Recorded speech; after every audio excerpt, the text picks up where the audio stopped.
Make the ball stick to your feet when dribbling. Learn the art of close control. When I was young and dumb, when I tried running with the ball, I had no control, no joy. When people watched me play, they would roast me. But then I found my first master, Thierry Henry. I watched his videos for hours to try and figure out the technique. Then, with 2 weeks of practice with proper technique, I learned the art of close control. Let me teach you. Let's go.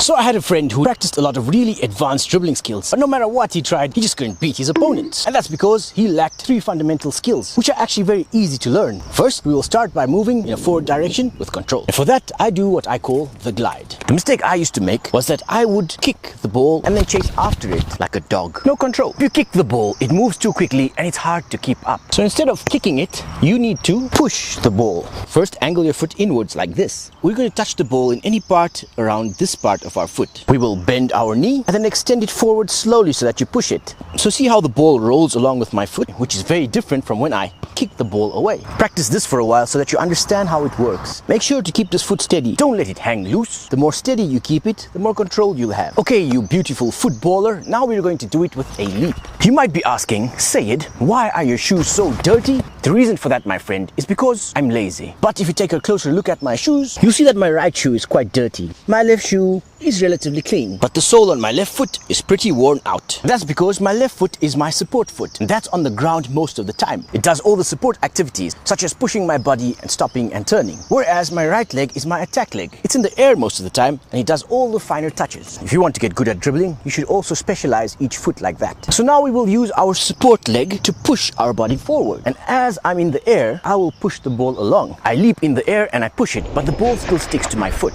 Try it from a shorter distance. Also try it from a longer distance. When I'm done with the leap, I will land on my attack foot. Then I will repeat the process. As I land, I will bring my support leg forward and then push myself again. We will continuously hop forward like a frog. Here's a secret I'm going to teach you that's going to trick your enemies. You will accelerate with every step that you take. So the first push will be sort of slow. The second push will be faster. The third push will get me to nearly full speed. So when I first started practicing this, I had no control. My touches were very rough, but I practiced it for about 50 times a day. And in 2 weeks' time, something amazing happened. I started getting an understanding of my foot and my touch got really light. Then I started having a lot more control with my glide. So I'd like you to keep this in mind as well. Your touch is going to be rough in the beginning, but with continuous practice, you will build skill muscles and you'll start having a finer touch. So now we know how to run straight, but that's not enough. We need to know how to move towards your inside and your outside. Now we're going to learn how to move towards your outside. To move outwards, it's the same technique as a glide. Instead of pushing our body forward, we will step to the side of the ball and we will push our body to the outside.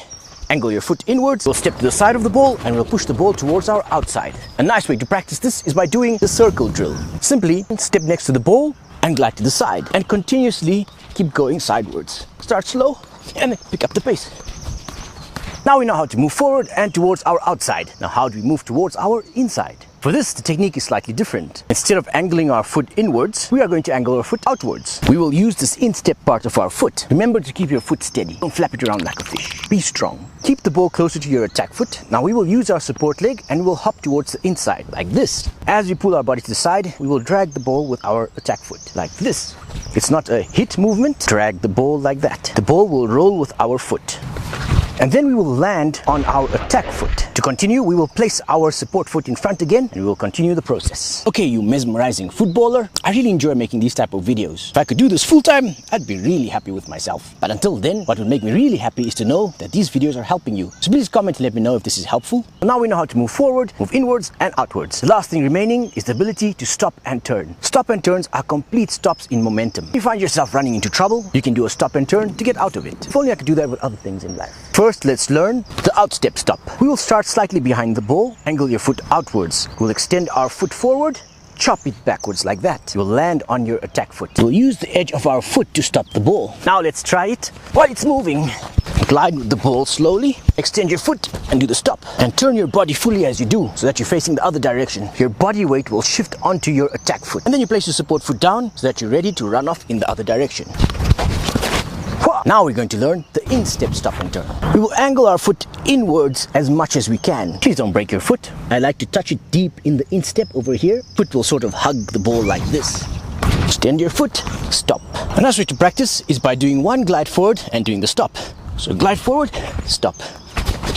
Okay, you good-looking, intelligent footballer, you. With these three abilities, you will have close control. But to beat your opponents in 1v1 situations, you need to learn 1v1 skills. Comment if you want me to make a video on 1v1 skills. Otherwise, you could also check out my course at www.bowlerskills.com, where I go deep into 1v1 mastery. Okay, once you learned all these different skills, do this drill. It'll help you pull it all together. The best way to master this is inside your house, running in between corridors. But I don't want your parents or spouse to attack me, so instead, we're going to practice it out here. Place 2 obstacles about 10 meters apart. We will glide 4 times. Remember to accelerate with every step. 1, 2, 3, 4.